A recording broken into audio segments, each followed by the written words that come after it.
২০২৪-২৫ আর্থিক বছরের রাজস্ব বাজেটের আওতায় সরিষাবাড়ী উপজেলার বিভিন্ন প্রাতিষ্ঠানিক পুকুর ও উন্মুক্ত জলাশয়ে ১০৫ কেজি মাছের পোনা অবমুক্ত ও বিতরণ করা হয়েছে।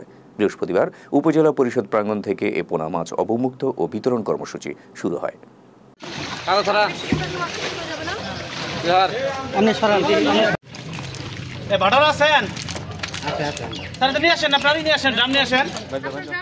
সিনিয়র উপজেলা মৎস্য কর্মকর্তা আব্দুল্লাহ আকন্দ এর আয়োজনে এতে সভাপতিত্ব করেন সরিষাবাড়ী উপজেলা নির্বাহী কর্মকর্তা শারমিন আক্তার।